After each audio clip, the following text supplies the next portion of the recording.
Rick potion number 9. Okay, we've made it 6 episodes in. We're past the halfway point. And wow, how we're here right now at Rick potion number 9. One of the most important episodes of Rick and Morty. We're getting there, alright? So if you guys aren't on this journey, subscribe. And while I have you, I did do a poll right here of, who's the smartest man? Do you think it's Rick, Tony? Was that my most recent poll? Bro, I'm literally tripping. That was not my most recent poll. I just lied to you guys. My most recent poll was actually on the Meeseeks episode. Duh. What was your favorite Meeseeks appearance? And it seems that we all agreed that it was the Kirkland Meeseeks, which, I mean, I thought was so funny. Like, I burst out laughing when I saw it first of the... All that's left are these Kirkland brand Meeseeks boxes. What do you want? As your favorite Meeseeks? Guys, come on, we gotta talk. But if you guys want to be part of this next poll, which should be live right now, if you're watching this, go do the poll.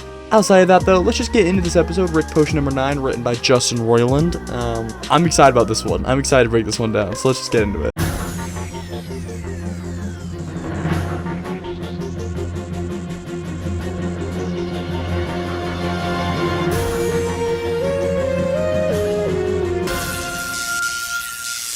It seems like with Rick and Morty, I'm always stopping the first 10 seconds, but some things to quickly go over. Jessica here being the lover. We're going to meet Brad this episode. They're already hinting at the flu, which is going to be a big part of this episode. Hey, Jessica. What's up, Morty? What are you doing? About to talk to her. Well, I mean, I was thinking about it. A school in a wealthier district and hitting on their prettiest girl. Gee, thanks, Brad. I mean, listen. You son of a bitch! I'm in! Throw balls far. You want good words? Data languager. I don't want girls. I want Jessica. Hey, about a young lady named your mom. And that's not an urban diss.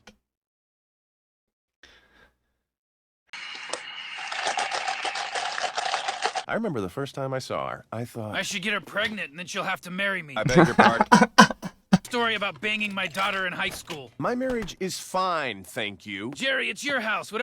So as you might have seen there, a very tiny error. It does show that it shows that Rick put some ice in his glass, and then you can see his glass doesn't have any ice anymore. It hits hard, Morty, then it slowly fades, leaving you stranded in a failing marriage. I did it. Your parents are gonna do it. Break the cycle, Morty. Rise above. Focus on science. Love is a chemical and all that stuff from earlier? Well, I was thinking, could you make some sort of chemical thing? The sounds are very prominent this episode, the sound effects. You can see, I'll replay it. Love is a chemical and all that stuff from earlier? Could you make some sort of chemical? You're growing up fast, Morty. You're growing into a real big thorn straight up into my ass. Listen, this is called I'm not going to talk too long because this episode has so much to break down. I'm not going to waste your time. But this is on so many levels with characterization is crazy because we're going to find out later, spoiler, Rick's going to only take Morty on this adventure. He's not going to take the whole family, which is very strange because overall, later in the season, you'll see that Rick becomes more loving to the family and that he'll actually take the whole family to other universes. Lift with your knees, Mom. How many times have you done this? Oh, God. And you swear they die of natural causes? Mm-hmm, yep. The exact same as our old timeline? But it's never specified why he doesn't take the whole family, but as you see later, you could kind of just boil it down to, Rick doesn't have the same relationship. But you will also find out that this Morty is a little special because this is the Morty of Prime Rick. So that's why it's Rick's really staying along, Rick's really keeping up with Morty's bullshit, and he's saying here that, he's growing up, and Morty does act very different this episode. He really is building into his own character this episode. And also I want to note backgrounds, just since I have you here. The backgrounds are also looking a little better, more the fill lines better. There's not shading, but it's looking better. I also forgot to mention, the title of this episode is a reference to Love Potion number 9 by the Clovers. I just gotta combine it with some of your DNA. Oh, well, okay. A hair, Morty. I need one of your hairs. This isn't Game of Thrones. A little nod to Game of Thrones always bringing nudity into the show. Forever. Are you happy now, Morty? Heck yeah. Thank you, Grandpa Rick. Hey. That's also a little rare there. He calls him Grandpa Rick, which usually is just Rick. What a weird frame. I paused on Morty. Look at that. Side effects, right? Whoa, what am I, a hack? Go nuts, Morty. It's foolproof. Unless she has the flu. They need me at the horse hospital. This late? The racetrack had a Starlight Derby. There was a 7-horse collision, and Davin's there alone. Davin. That was a little weird and extended, but we saw Davin in episode, it was episode 1, right? Yeah, it was episode 1 where we met Davin. We're just rapping away. Yo, flu hating rap. Oopsie. Oh my god. Morty. Oh, thanks. Hey, yo! I love you too, Jessica. Is this punk bothering you, Jessica? Leave him alone, jerk! I'm in love with him! He is more man than you will ever be! That's you! Oh no. But look at this. So this is what I'm talking about, the visuals, man. It's just like, it looks so good in these things, but then when it comes to Earth's backgrounds, they just don't care. But you can tell, like, usually with Rick and Morty, how they do their lights and their light bulbs. This is the effect they use for the light. So there's kind of all the flu going through all of Brad's cells here. Look at that morph animation as it morphs into multiple there. Oh. And then it fades into Brad. I mean, literally, like, so well done. I know. Sure. I mean, of course not. What do you think that was all about? Who cares? Just... I just want to, like, quickly point out, you'll never see these characters again. Rick and Morty's kind of famous for showing, like, the same characters in the background. But, like, these characters, you're never going to see again. Like, what is that? Who is this guy? Let go of me! Yeah, Dad, digging around the insides of horses. It's not a very romantic setting. Well, Summer, there's always the possibility that she made the whole work thing up. Maybe Davin's digging around in her Thinking about my That's pretty, oh my god, that's, holy. mom. Well, she's my daughter, Summer. I outrank you. That little thing's gonna come back with Rick bringing up, family doesn't matter, infinite. It's kind of the whole theme of this episode, you'll see. Also, that little sound effect they played, I'm pretty sure is what the, oh my gosh, the Flintstones. I don't know why I cannot think of it. I'm pretty sure that sound effect is the Flintstones or like Scooby-Doo. Kind of like that kind of vibe of classic cartoon sound effects. I'll play it again. In which case, You play don't that? play that card. She's not responding to my text. God, Grandpa, you're such a dick. I'm sorry, Summer. Your opinion means very little to me.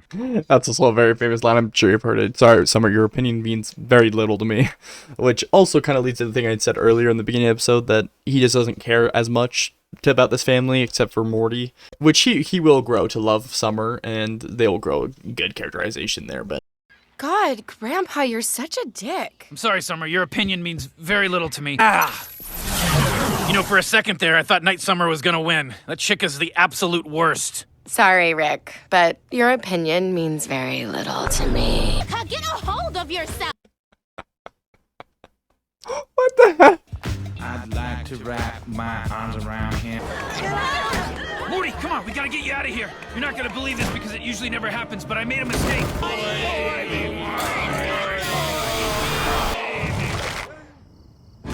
Ugh. So first she explodes, and it like rips out, and then you see the girl on the left there, her eyes pop out, the fangs come out, and then her skin becomes pale as it stretches out, it completely rips into it. Now, the poor Jessica's next here. Oh, look at that. You already see the eye forming, and, her skin stretching there. Oh, it's gonna rip her neck, actually. Oh my gosh. Her eye pops out. That is nasty. Oh my gosh, it completely flies out. So, both of them do, and then it morphs into the full permanent. Oh, that's nasty. So, I don't know if this actually translates to anything. Let me see if it does. Let me check the wiki. Okay, so according to the wiki, it says here, it most likely means to read, "We love a little white infidel. Send Morty to us and live." Where is Morty?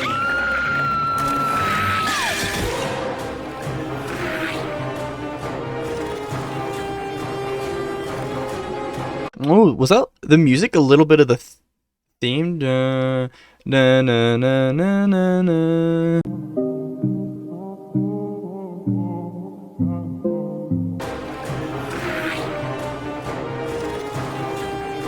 You hear that's like da na na na na na na. I never realized that. I really like that.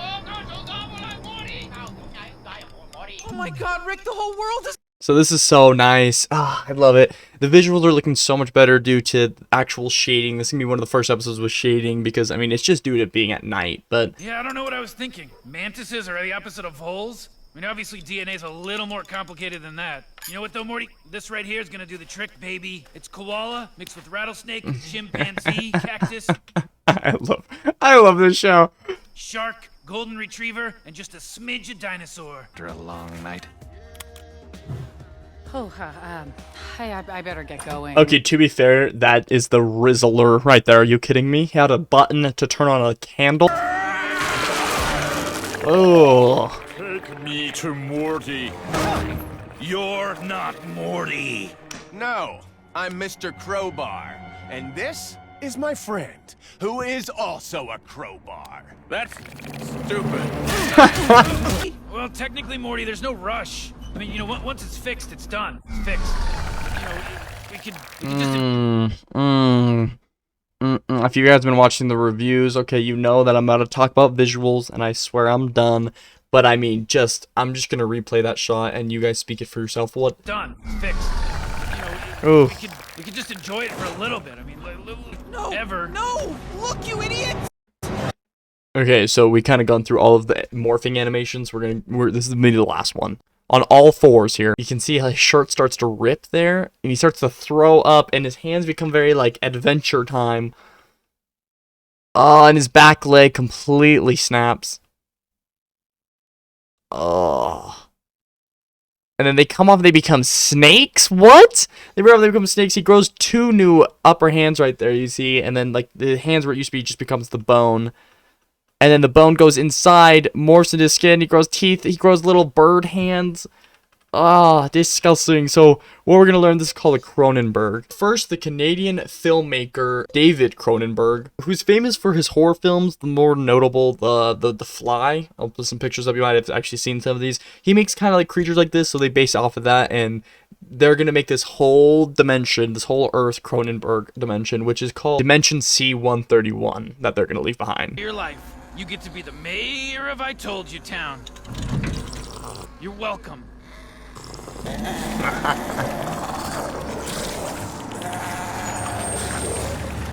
So this is Jerry's little armored out car. Be reference to the final act of Dawn of the Dead, with the whole, like, you know, knives coming out and everything for the car.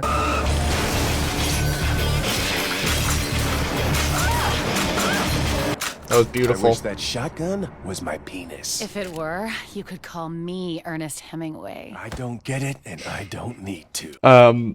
So I guess I'll just say, like, skip, like, 10 seconds ahead if you don't want to get triggered to get any kind of, like, self-harm, any kinds like that. But if you don't get that reference, Ernest Hemingway is the guy who, he died by a shotgun. Not someone shooting him, but he had the shotgun in his hand. I think you get what I'm trying to go with without saying the word. If you're getting my drift, that's kind of, yeah, so... Grandpa Rick had something to do with this? It's not fair to assume that, Summer. Oh, not fair? Give me a break. This is such a weird parallel of this in season 3 of when Jerry the whole time is, hey, we have to throw him under the bus, okay, we need Earth back. And this is a funny parallel of Beth in this case is like, no, like, screw Rick, you know. It's an interesting parallel of Jerry was the one on Rick's side, and now later on we'll see Jerry's the one who kind of throws Rick under. How could you be so irresponsible, Rick? Me irresponsible? All I wanted you to do was hand me a screwdriver, Morty. You're the one who wanted it, but I do have one emergency solution that I can use that'll kind of put everything back to normal, relatively speaking. Here, Morty, put this on while I do a little bit of scouting. So these little metal backpacks they put on, they're similar to the ones worn by the survivor, the spaceship crash in Planet of the Apes, which is also worn at the end, like the post-credit scene here when Cronenberg, Rick, and Morty are wearing it. Wow, Rick, I gotta say, you really pulled the rabbit out of your hat this time. Morty, luck had nothing to do with it. I'm great. That's the real reason. All right, Morty, thank you very much. So really quickly before we continue, this is kind of a play. This could be like not necessarily errors because we're in a new universe at this point, but there are little things in the room that are different. Like this machine looks slightly different, and things around the house are gonna look just a little bit off. But that's also just because they might be in a new universe, so you can't really say it's an error. But I thought I'd point it out. Turns and You gotta calm down, Morty. Morty, will you listen to me, Morty?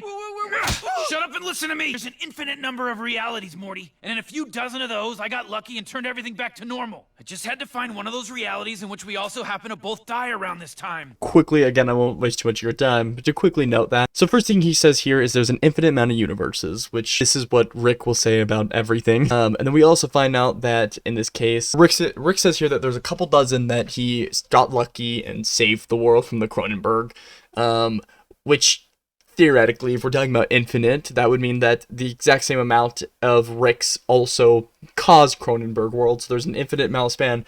But then you also take into consideration with the newest bit of Rick and Morty with season 6 coming out, there's actually not infinite, but there's actually finite amount of universes because of Rick all coming together and creating a wall around eternity of called the central finite curve, which basically caused no being smarter than Rick to be in it. So there's not necessarily an infinite amount of universes that become Cronenberg. There's actually a finite amount.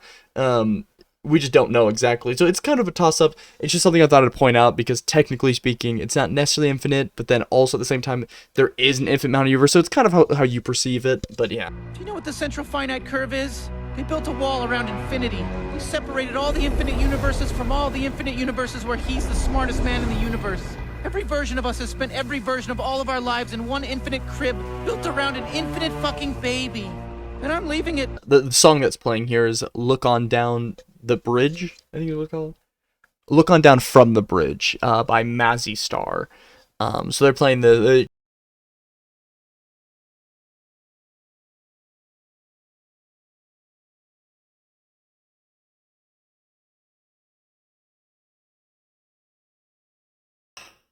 how Rick just treats us as everyday, normal, he's fine, Morty processing on this, all this character development that we've made past these like 4 or 5 episodes, all gets reset.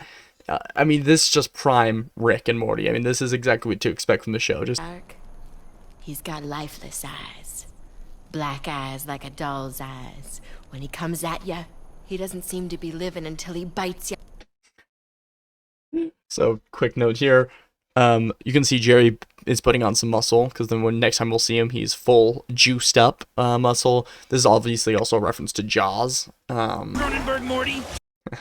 You'll see that Cronenberg, Rick and Morty had to find a world to fit in, and they're also wearing the metal backpacks I mentioned earlier. So, all right, this is arguably the most important episode of Rick and Morty. So you can argue, you know, things like Evil Morty and the Citadel coming in is going to be more important because, you know, the Citadel's kind of the staple of the show with kind of lore. But this episode really is what started Rick and Morty on its own storyline, and what started honestly the divide between the writer's room of they want to stick to episodic episodes, kind of just reset character development, kind of just Family Guy, or do we want to keep it serialized and have it so that, you know, there's an actual overall arcs and stories being made here.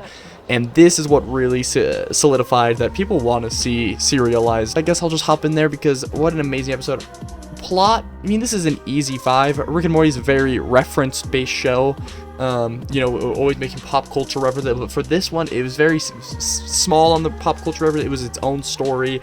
I mean, this is an easy 5. I'm not even going to get more in. Characterization, 5. I mean, I think this is pretty obvious where these ratings are going. The characterization, they nailed it. This is exactly how Rick is. We've known a little bit about Rick. He's kind of just a douchebag. We never knew too much about him. In this episode, we really find out he really just doesn't care. I mean, the concept of love that we really tackle in here, the concept of infinite universe. I mean, this is really a Rick and Morty episode.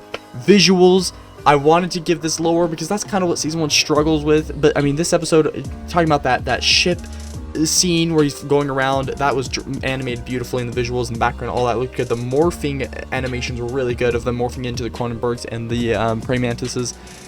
I'm gonna have to give this one a 5, and mainly what's pushing it there to a 5 is because it's season 1. I mean, if you're compared to later seasons, I mean, later on you're gonna see very good animation, and this doesn't keep up, of course, but in the context of season 1, where everything's been kind of lower budget, you know, lower team, I mean, this was a great anime, so I'm gonna visual wise give this a 5. Importance, if I could give this more than a 5, of course, that's kind of the whole concept of this episode I'm making is this the most important episode? And entertainment is another 5. So this is going to be the first perfect episode, I guess we want to put on the concept of on our board here. This is the final score.